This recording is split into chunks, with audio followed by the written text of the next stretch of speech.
So they would have to be done by department heads? So they would need to be approved by the purchasing agent or department heads, or the purchasing officer or department heads. And usually the city manager does sign off on things that are committed by a committee member. We were originally going to do the committee meeting before this review, and at that time, there was some provisions in there that we'll talk about in May that had a committee member assigned to each, and they would be responsible for. in staff. But I think if it's made clear that That's what it's all city funds, then I think it's covered. Okay, and you think it's clear enough here? I do. Okay. A force account, could someone define that in the beginning of definitions? They refer to force accounts, and I don't know what it is, and I guess some people in the town may, but I don't think everybody knows what a force account is. So I think it should be a defined term. And you put it in as a definition? Uh-huh. Okay, yeah, it's a term that's used very much by the state. Uh-huh. And it is, I'm not sure if I know the exact definition, so I'll have to look it up, but it's when the city is using its own resources rather than contracting out for something. So you're using your own staff, your own equipment, and then you're assigning a value to that or a standard rate. All the more reason to put it in. If you're not sure, Yeah, then who else could possibly be sure? we can absolutely have that as a definition. Okay. On page 8, it says that the city manager may sign contracts and agreements on the total, when the total value of the contract is less than or equal to $25,000. And this is under procurement for goods and supplies.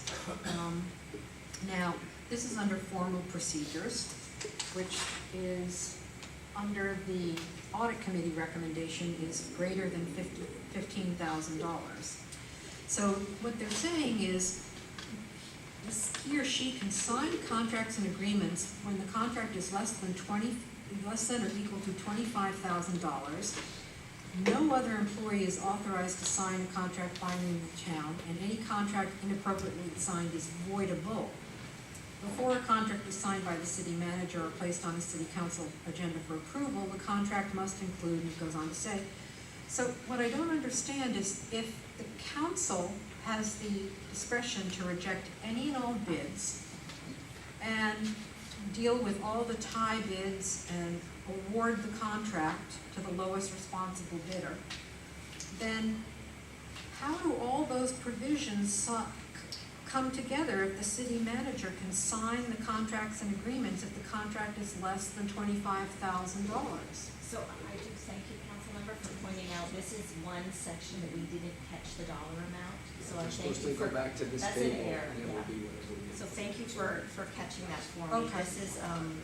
All right. This is where the dollar amount was buried into one of the provisions, and this should, currently with our resolution being adopted, it would be $15,000. That's the limit that we've approved. Okay. But the way we're writing this ordinance, we would state in here, we're gonna change the language to say, an amount set by resolution of the city Fine. council. Okay. So that's taken out, so it's confirming the same limits that the council's approved. So it'll be 15. Okay. And when it says that any contract inappropriately signed is voidable, who would utilize that power? Would it be the council? Would it be any resident? I mean, if there are instances that we hear about where there have been such contracts, who has the capability of voiding them? It's usually the city council after a vote, or it can be a court after a hearing, and it can be an attempt by a vendor if in fact the person signing, for instance, if Mr. Kashawagi were to sign a contract on behalf of his department, if nobody raised an issue, nobody cared, the town could theoretically, it might slip through because he's a department head. But technically and legally, there's only two people that can sign contracts. That's the mayor and the city manager. And that's just a matter of law, whether we want to change that or not. As a general law city, we have no authority. Those are the only two people that may do so. And so that's why it's in here, and that's why we repeat it. And the voidable part of it is if in fact somebody, let's use your example earlier, if a committee member inappropriately were to sign a contract it's not on its face automatically void. It means if we feel like it's inappropriate, there's a problem, it could be for personal use or something, it's voidable, meaning we can say, nope, we're not gonna pay that. I understand all of that. My question is, who would have standing? And I'm wondering if there's any case law that would state that a resident could conceivably have standing on the basis that this contract is, makes residents the beneficiaries insofar as it's an expenditure of their tax dollars. Well, there's a lot of case law out there about voidable and contracts that have been voided. I don't know of any that have to do with residents, and residents don't have normal standing to talk about the contracts of the town.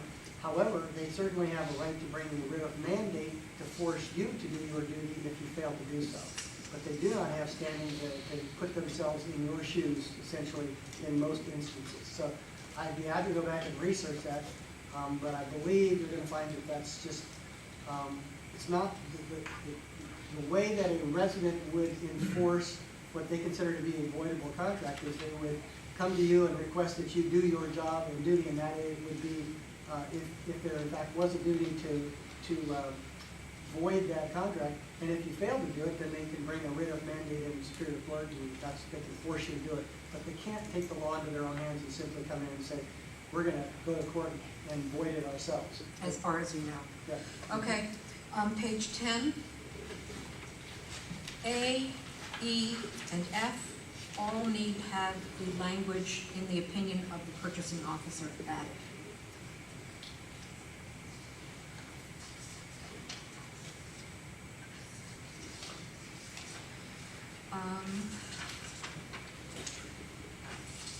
And on page 13, 3.16.210, any amendment which results in the total contract amount that would qualify for an informal proposal may be approved by the city manager. And I think you mean to say and finance director, but you might check on that. I'm sorry, Kathy, which section? 210. Thank you. And 3.16.260. This one, I don't know where it's coming from. The last sentence of that paragraph, in the event the city council determines not to delegate the authority to the city manager to award any given contract by informal bidding procedures, the city council shall award the contract at its discretion upon recommendation. What would be, I mean, here we are, we're setting limits. And we're giving rights on the one hand, and on the other hand, now I can see where $50,000 is an awful lot, because that's where the informal bidding goes up to under this proposal, which I disagree with, by the way. I think it should be $25,000 on the basis that if you look at the chart where you compare cities, 5 out of 10 of the cities have $25,000 or less. I apologize, I didn't include the public works contracts in the survey. Oh, So those are just Oh. non-public works Non-public. contracts. they are. Well, I called Portola Valley, which if you read an article today, said it has quite a unique status. It's one of the few cities that actually didn't have to spend a single dime on overtime last year. And it also runs on a very mean, lean machine, because I've looked at Portola Valley for the last 11 years and studied them, and they really seem to be a stellar operation. I mean, they receive few resident complaints, they don't have a lot of lawsuits, they have an incredible operation in lots of ways, including disaster preparedness and a lot of other things. They have a $25,000 threshold for everything, they're not on the chart, before it goes to council. I think that should be lowered, and I think all the other limits are fine as far as the audit committee's recommendations are concerned. But on the one hand, my point is you're giving them a high limit, $50,000, the audit committee recommended, and you're taking it away by saying in the event council determines not to delegate authority to the city manager. I don't understand that. Either you are or you aren't, and I don't know why you would say you're giving the person authority and then saying, but we may not, because we may choose not to The delegate. words were originally these things.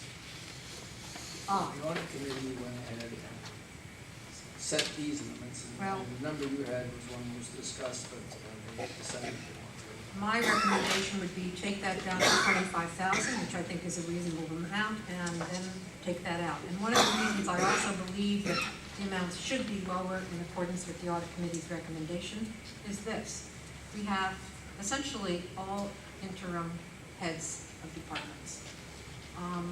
That is not in any way to say that our interim heads of departments are not incredibly good people. As I've said, I think we have some of the best interim heads of departments than we've ever had permanent heads of departments. But they're interim. And I think that we owe it to the people of this town to have a lower threshold, because these are not people who are here to stay for the long term, for the most part. And we don't know where allegiances necessarily lie. They haven't gone through the same vetting process that we do with permanent employees. And I think it behooves us to give high limits, like $50,000, without us looking at it as a council. It's not a big thing for us to do, and we should do our duty. There are a whole bunch of typos in this that I'm not going to go through with you. I'll simply give it to you, Deborah. And on page 16, 3.16.300, there's some problem with the language there, and I'll simply give you my recommended changes on all of this, and that's all I have to say. Could I ask a question, Councilor? Sure. The logic that you were using about the fact that we have interim staff being the reason why you want to lower the amount. But in fact, the permanent city manager who will be coming on board, hopefully, has to sign the contract, or the mayor has to sign the contract. So I'm not quite following your logic in terms of how the interim department heads, why that would be the reason for changing that. Well, the department heads have signed for some of the smaller amounts, but I think you're right as far as that's concerned, but I think these are large amounts, and I look at the other towns and what they've done. When it comes to, where's the other one? My chart again. When it came to, here it is. When it comes to the dollar amount for professional service contracts, if you notice that with regard to 4 out of 8 of them have $15,000 or below. So I think it should be $15,000, not $25,000. I think if we look at what other jurisdictions have done, I think it makes sense to follow their lead. We're always looking at other jurisdictions as well. And so I think that's another reason. But your point is well taken. But we're going to have department heads signing some of this stuff too. So I think that the lower amounts, in some cases up to and including $1,000, is not wrong to consider. My turn. Yeah, go ahead. I think this is written correctly, that you say department head and finance director. And the and condition is correct. However, I want to make sure everybody understands that the and means what I used to call the Boolean logic and, which means that there are 2 inputs required before anything goes forward. And sometimes, even though we've had ands in these agreements, people don't fully understand that. So again, I think the and means that 2 signatures are required. I want to make sure that everybody fully understands it, even though I agree it's written correctly, but everybody sometimes doesn't always follow those rules. My second point is that the audit committee spent quite a lot of time on this, and they came up with the limits that you're showing here. I think I would certainly like the council to take the audit committee recommendations very seriously, because it wasn't just Bill and I in the audit committee, we had quite a lot of other people on it, residents, and we all ended up with this number here. No? Jerry, anything else? Well, I'll second that, the audit committee recommendations. I'm prepared to support that. I had a question here about contract execution. Only the mayor or city manager is authorized to sign and enter into contracts on behalf of the town. The city manager may sign contracts and agreements. Total value of the contract is less than $25,000. What about the mayor? Does the mayor have unlimited signature authority? No, it's 15, and it's still 15,000. It would, yeah, we discussed this section, and No, we you're didn't discuss correct. this Oh, specifics here. The sentence there, we are going to modify it so that it refers to the amount set by resolution, which will currently be 15,000, not 25, so that was an error. And then you're correct that this sentence does only speak to the city manager signing.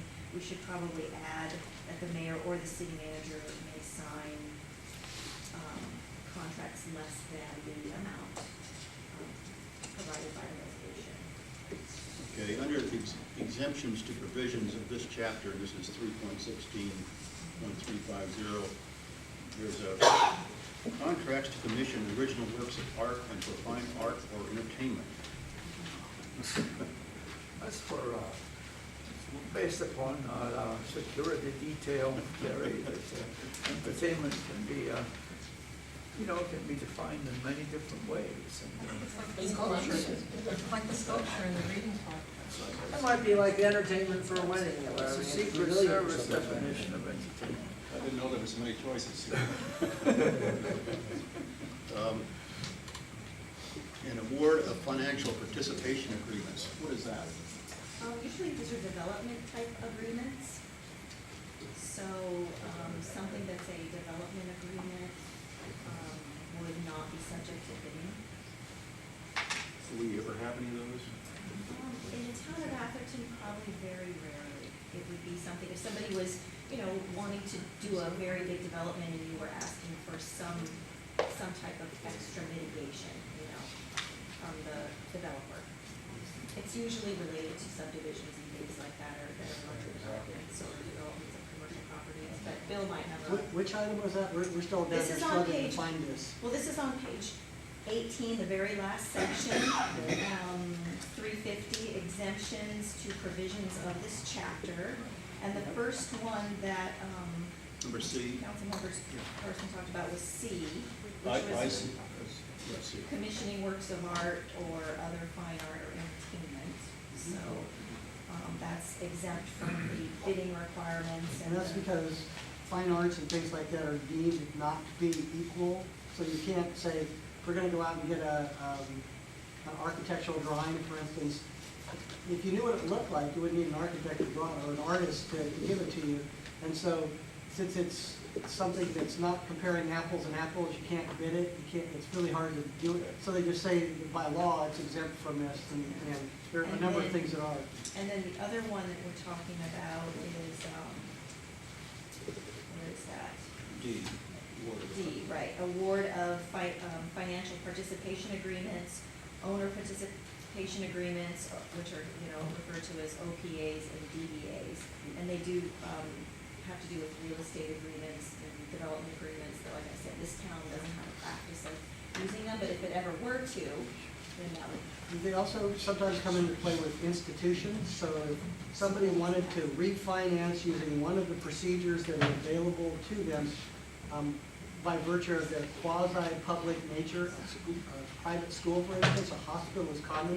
And when they do that, these financing vehicles are available, and that's why they're covered, even though they probably never will arise.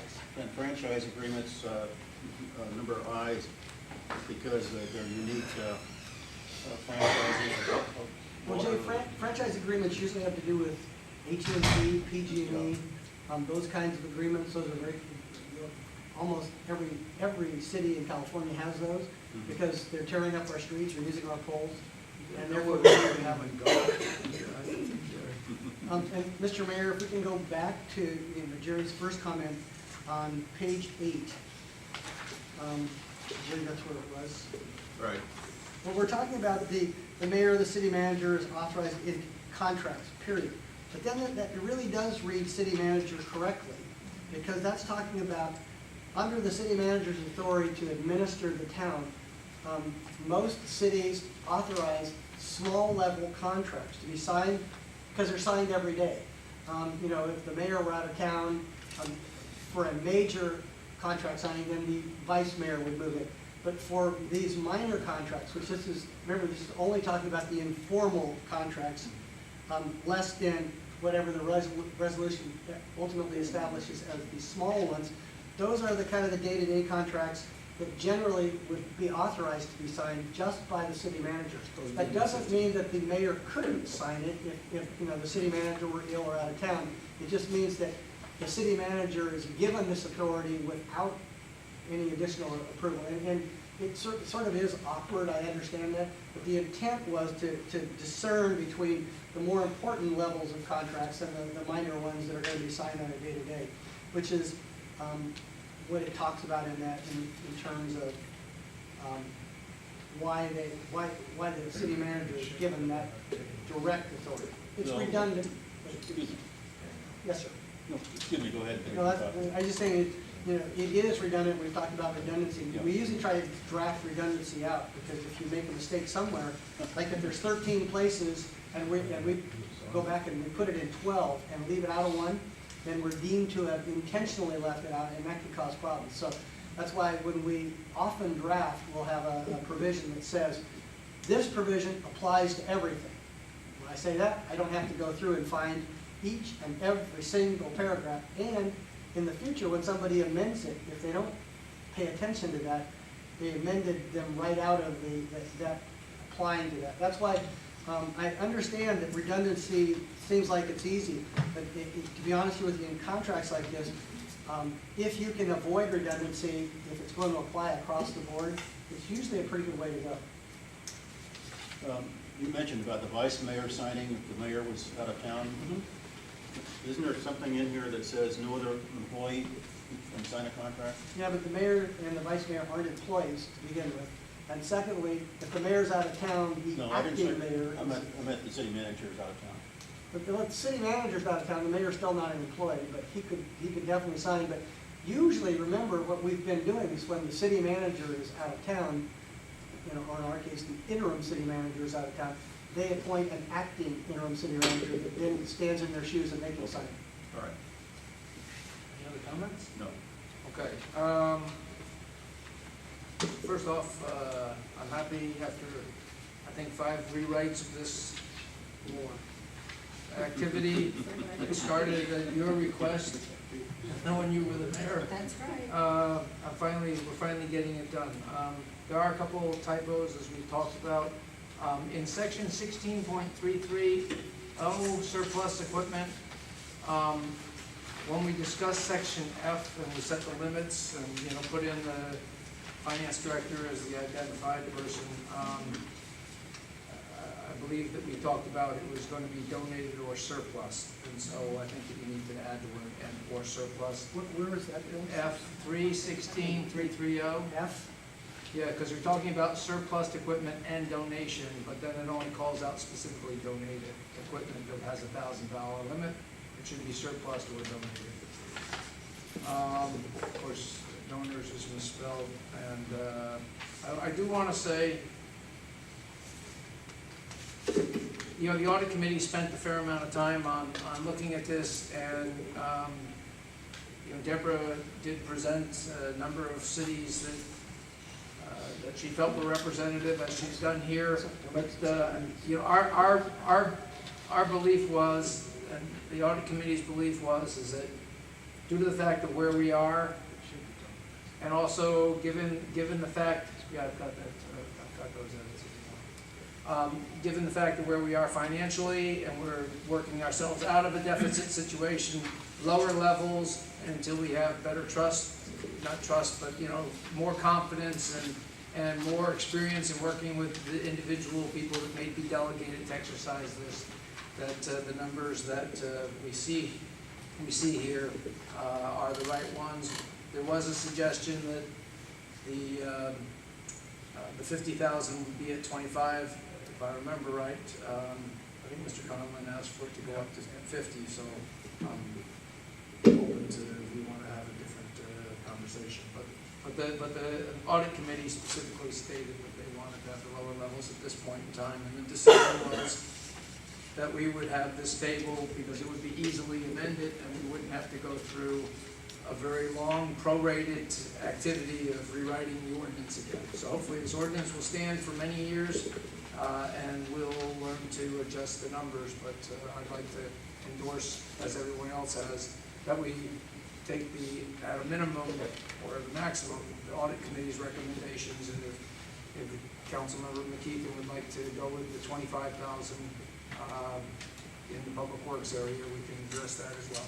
I'd like to hear whether or not you're agreeable to it, and if we could, change that to 25,000 for the informal, and then 25,000 for the formal, then we could take out that provision on 15 where we, I think it's a reasonable request. In fact, I was one of the dissenting audit committee members that I wanted it lower than what it is. I'd like to leave it with the city manager. Once we delegate it, I'd like to leave it there and not take it back as we do in that provision on page 15. So if by leaving it at 25, which is what the majority, at least half, and if you count Portola Valley, the majority of cities do, then we could do that. Have we That would talked be an about informal 25 bidding in the and informal resolution? bidding In the resolution. In the resolution. We haven't Yes. got to the resolution yet, so it's kind of, but you can talk about it now, but just when you do, make sure we know that you're talking about changing the resolution, because we're over here thumbing through the papers trying to keep up with It's it. on, it's right here in the chart Yeah, on these two, $10,000, $1 to 25,000, and then greater than 25,000. okay. And then in the resolution, There was the words that were written in the I'll show you where it is. It's number 8, I believe. Number 8 and number 9 of the resolution. That's will correct. be amended. So those would be 25. Yep. So 50 would be changed. And then you delete that last sentence under, are you with me? That last sentence under 3.16.260, where you would not delegate the authority to the city manager. You would delete that because you would never remove authority from the city manager. Yeah, if you wouldn't, could we look into that and make sure? I think it is a very bizarre sentence, but it's probably put there for some legal reason from the state code, so let us just research and make sure there's not a reason to have I that just there. got the sense from these two gentlemen it was because of the dollar limit, but if there is some other reason, then sure. Let me just make sure that, since that is kind of coming from the uniform cost accounting section of the state code. Okay. We actually, will be honest, we plagiarized from other communities, obviously, because that's how everybody does it. And some of these are put in there because, for instance, this is the public works section, but remember, there was some question about whether or not we could go out and buy police motorcycles on an informal process as opposed to formal. And so somebody may have put that in because they had a city council that said, well, on certain kinds of public works, I we understand. want to know. I understand. And that's why. But in this case, we need to look. I'm thinking, if we give it to the person, we give it to the person, and we Yeah, don't and want to this take is, it back. this is clearly. Unless by law, we can't do it. And then, Mr. Mayor, may I ask, did you have an amendment to, on page 12 under request for proposal, were you going to add some language for? Well, my comment was, and I spoke, as you know, you and I spoke several times about this, and Mr. Connors and I spoke, and this goes around the request for proposal. And my fellow council members will know that a pet peeve of mine is that once the RFPs are issued, the terms and conditions that are in the RFPs are essentially set, because people are bidding based on what they have. And if the city manager issues something that's above his level, we may have to live with a contract that we don't like. And so there's been quite a bit of discussion on that with regards to, well, there could be an emergency, there's a provision in there for an emergency. There was a comment that if there was there could be something that's not deemed an emergency, but there's some urgency. And so, and we agree with that. And Mr. Connors mentioned to me, and I thought about it overnight, was that, you know, it might be a long period of time, like up to 2 months. And we may not be able to wait 2 months. So there are some words that are drafted in that 3.16200 C1. And my comment is that I understand that and I agree with the comment. But I also mentioned that it says that we have the words that say that, we add the words, it says, issue a request for proposal prior to a council meeting, and I would add in, and a special meeting cannot be called in time to address the need in a timely but reasonable manner, then the CM, city manager, shall so deem it the unilateral action and shall expeditiously notify that. So that was my only thing, is that we're going to make our best efforts to get it before the council if it exceeds his limits. Okay, however, there may be circumstances, but I've tried to define and limit the circumstances slightly. I do have in a comment section, and I'm more than happy to have discussion on that, okay?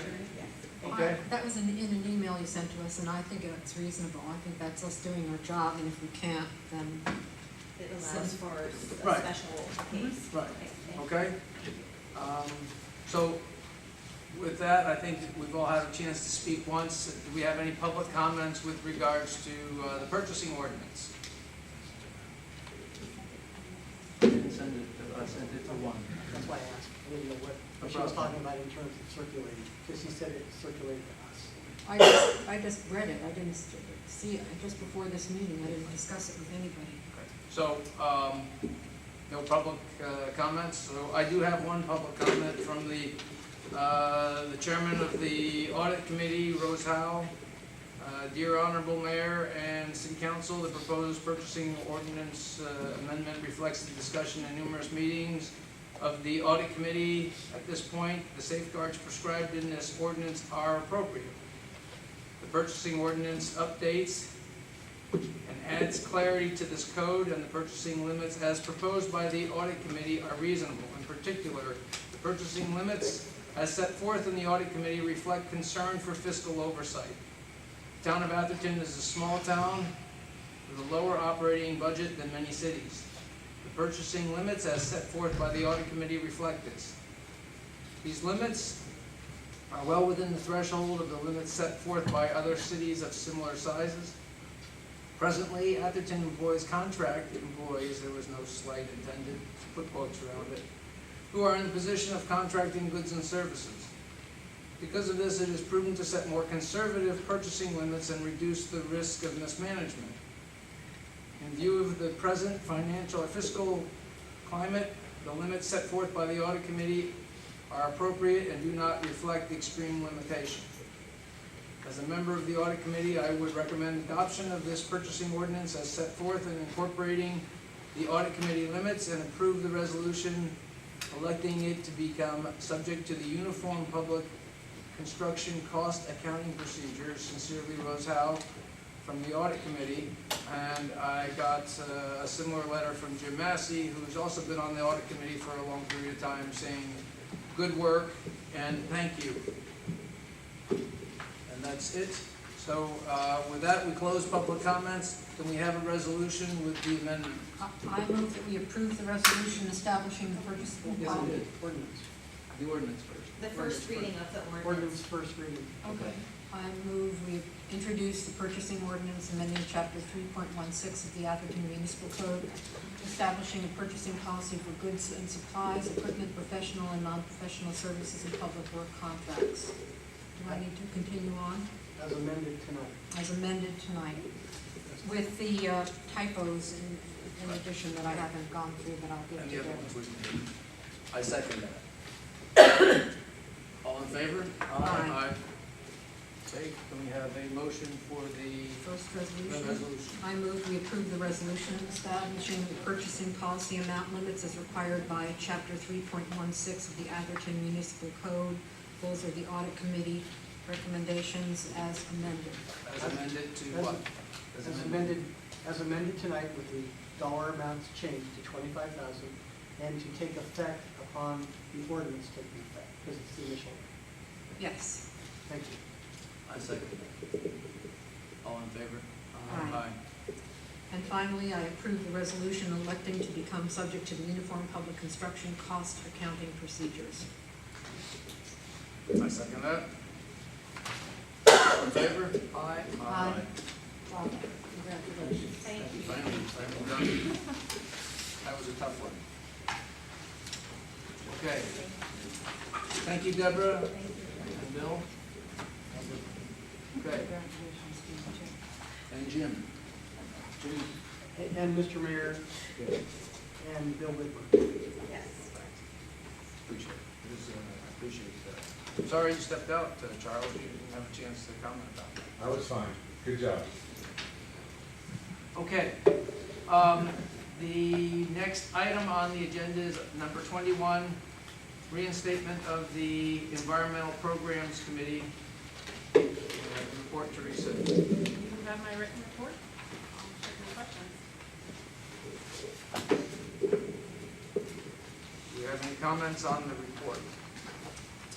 Or on the report that got circulated, posted on the website, and was circulated previously under a confidential nomenclature to all the city council? My only comment is I think we need to start advertising for people who would be interested in this committee and also in the other committees.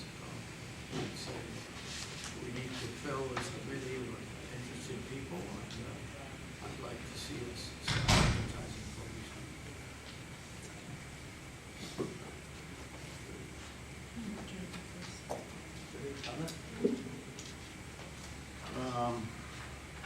We'll be discussing, I guess, the mission and that sort of thing on the Boy Scout. I think that just the